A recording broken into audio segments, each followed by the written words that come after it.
누군가 어려운 일을 당하면 그 사람은 여러 사람 가운데 주인공이 됩니다. 주인공이 된다는 의미는 모든 사람이 이 사람에게 관심을 기울이게 되죠. 그리고 힘들어하는 사람의 감정을 최대한으로 공감해 주려고 사람들이 노력을 합니다. 억지스러운 모습을 보여도 이해해 주는 경우가 있죠. 상대방이 너무 힘들고 극한 슬픔에 있으면 그냥 웬만한 것은 다 받아주고 이해해 주려고 그럽니다. 철저히 고난당한 사람 중심으로 주변 사람들이 이해해 주고 공감해 주고 받아주고 뭐 이렇게 하는 거죠. 그런데 그 정도가 지속되거나 지나치게 되면 억지스러운 행동이라든가 잘못된 감정들이 너무 과하게 된다거나 그러면 어느 순간 우리들은 그 사람 중심이었다가 자기 중심으로 돌아오게 됩니다. 그래서 그 사람의 감정을 공감해 주기보다는 그 사람의 잘못을 지적하고 감정과 행동의 억지스러움을 바로 잡으려고 우리가 이제 변하게 됩니다. 그런 거죠. 야, 그래도 이건 아니지 않느냐 하고 이제 우리가 말을 하기 시작하는 거죠. 욥의 친구들은 진심으로 욥의 고난을 비통해 했습니다. 욥과 함께 일주일을 밤낮 말없이 함께 앉아 있었습니다. 그 중심만큼은, 친구들의 중심만큼은 진심이었습니다. 그런데 믿음의 고백을 하던 욥이 이제 고통을 견디지 못하고 온갖 어두운 말들을 쏟아내기 시작한 거죠.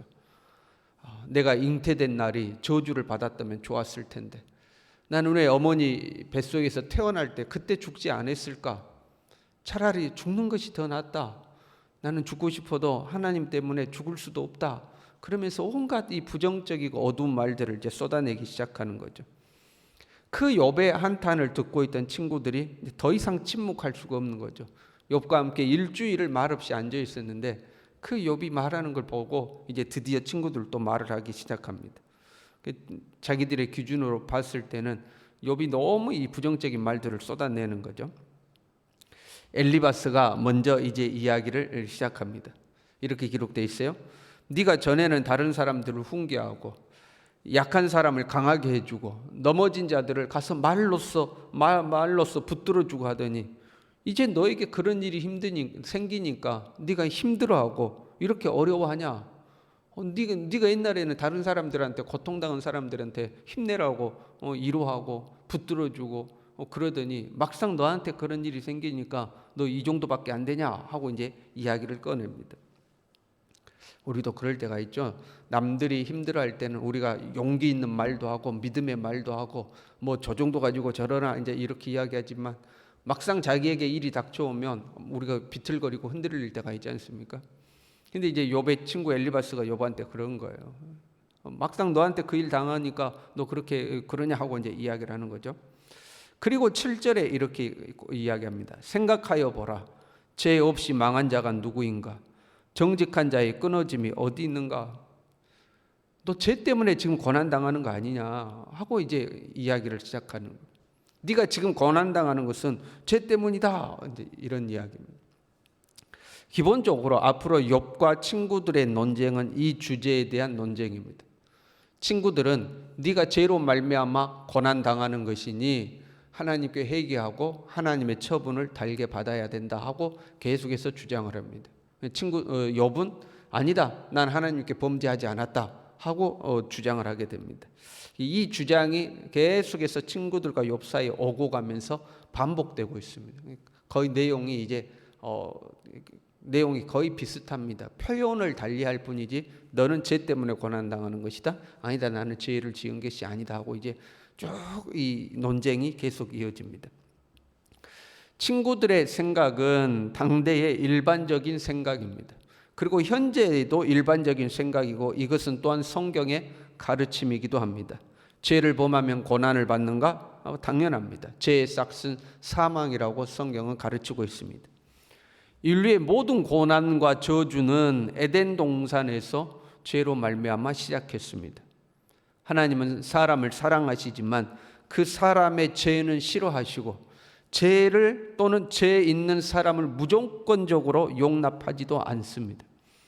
하나님과 죄는 공존할 수 없으며 하나님은 죄를 반드시 심판하십니다. 하나님이 친히 심판하지 않는다 할지라도 죄 스스로가 그 죄를 품고 있는 사람을 파멸로 이끕니다. 죄의 나무에는 파멸의 열매가 열리는 거죠. 그래서 죄를 지으면 그 죄는 반드시 우리의 삶에 고난을 가지고 옵니다. 그러나 모든 고난이 죄로 말미암은 것은 아닙니다. 우리가 다 헤아리지 못하는 다양한 목적이 존재하는 거죠. 하나님의 계획이, 우리가 알 수 없는 하나님의 계획이 존재하고 있는 겁니다.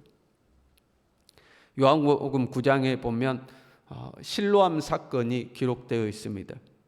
제자들이 예수님에게 물어봤어요. 이 사람이 맹인으로 난 것이 누구의 죄로 인함이니까? 자기입니까? 자기 부모입니까? 지금 태어나면서부터 맹인으로 태어났는데 당대의 사람들의 생각이, 예수님의 제자들조차도 모든 이 질병이나 고난은 죄로 말미암았다고 생각한 거예요. 그게 자기 죄든지 부모 죄든지. 이 사람은 태어나면서부터 맹인으로 태어났으니까, 아니 태어나지도 않았는데 맹인이었으니까 자기 죄일까 부모 죄일까 이제 이렇게 생각하는 거죠. 그건 누구 죄 때문에 이렇게 된 겁니까? 하고 물었습니다. 그때 예수님께서 이렇게 대답하시죠. 이 사람이나 그 부모의 죄로 인한 것이 아니라 그에게서 하나님이 하시는 일을 나타내고자 하심이라. 하나님이 하시고자 하시는 일을 나타내기 위해서 이 사람이 맹인이 되었다. 당대의 생각은 죄로 말미암아 질병과 고난이 찾아온다고 생각했는데 예수님이 전혀 다른 말씀을 하신 거죠. 그것 때문이 아니다. 그것 때문이 아니고 하나님의 다른 계획이 있다 하고 말씀하신 거예요. 그리고 이제 진흙을 이겨서 눈에 바르고 실로암 못에 가서 씻으라 했더니 이 사람이 가서 씻고 눈이 이제 뜨게 되는 사건이 기록되어 있습니다. 똑같은 현상이지만 원인도 다르고 목적도 다르다 하는 겁니다. 제가 기침을 해요. 그러면 감기에 걸려서 기침을 할 수도 있고, 기관지가 안 좋아서 기침을 할 수도 있고, 폐렴에 걸려서 기침을 할 수 있고, 또는 요즘 같은 때는 코로나 때문에 기침을 할 수도 있고, 미세먼지 때문에 기침을 할 수도 있고, 기침이라는 증상은 똑같지만 그 기침을 하게 되는 원인이 다 다르다 이 말입니다. 친구들은 자기가 아는 것이 절대적인 것처럼 주장을 해요. 자기들이 아는 것은 고난은 죄로 말미암아 오는 것이다. 거꾸로 생각해야겠죠. 죄를 지으면 고난이 찾아온다. 이것과 고난은 죄로 말미암아 온 것이다. 이건 완전히 다른 생각이거든요. 죄를 지으면 고난이 오지만 모든 고난은 죄 때문은 아니죠. 근데 죄를 지었으니까 고난을 받았다고 줄기차게 이제 주장을 합니다. 자기 함정에 빠지게 되는 거거든요. 여러분, 우리 그럴 때 있죠. 누군가 이렇게 어떤 의견을 가지고 서로 주고받을 때에 내가 이야기한 의견이 상대방에게 받아들여지지 않으면 어떻게 해서든지 그 의견을 받아들이도록 하려고, 자기 주장을 받아들이도록 하려고 계속해서 우리가 그 한 방향으로 주장하게 되는 경우가 있죠. 그러다 이제 자기 모순이나 자기 함정에 빠지는 거거든요. 친구들이 그런 실수를 범하고 있는 겁니다. 그냥 자기들이 아는 것이 전부인 것처럼 이야기를 하는 거죠. 그래서 우리는 항상 하나님 앞에 겸손해야 합니다. 내가 알고 있는 것이 전부가 아님을 인정해야 합니다. 나의 지식이라는 것이 보잘것없음을 인정해야 됩니다. 하늘같이 높은 하나님의 지혜와 지식을 인정하고 겸손하게 그 하나님 앞에 엎드려서 하나님의 뜻을 물을 수 있어야 합니다. 남들이 이렇게 해서 복을 받았다더라. 그럼 우리가 그렇게 똑같이 합니다. 저렇게 해서 복을 받았다더라고 저렇게 똑같이 해요. 그러나 나에게는 그것이 적용이 안 되는 경우들이 있습니다.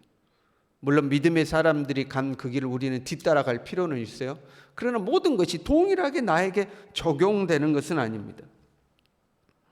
비슷비슷한 환경 속에 우리는 살아가고 있는 것 같지만 각자를 향한 하나님의 계획이 다르며 하나님의 인도도 다르며 하나님의 목적도 다릅니다. 그래서 우리는 겸손하게 하나님의 인도를 구하고 하나님의 인도 속에 살아갈 수 있어야 합니다. 겸손하게 하나님 앞에 엎드리고 무슨 일을 당하든지 하나님께 묻고 하나님의 뜻이 무엇인가 분별하고 그 하나님의 뜻을 따라갈 수 있어야 되는 거죠. 그래서 우리 각자가 하나님의 인도를 받는 경험들을 쌓아갈 수 있어야 되고 그 하나님의 인도를 받아가는 법을 배워갈 수 있어야 합니다. 이사야 선지자는 이렇게 고백한 적이 있어요. 아침마다 나를 깨우치시되 나의 길을 깨우치사 학자들 같이 알아듣게 하시도다. 아침마다 하나님이 나를 가르치신다는 겁니다. 아침마다 하나님 나를 깨우치신다는 겁니다. 이 새벽에 우리가 기도할 때 이렇게 기도했으면 좋겠습니다. 하나님 나를 깨우치셔서 하나님의 뜻을 분별하게 하시고 하나님의 인도 속에 살아가게 하옵소서. 하나님 나를 깨우치시고 나를 인도하소서. 겸손히 기도하는 우리 될 수 있기를 바랍니다. 기도하겠습니다.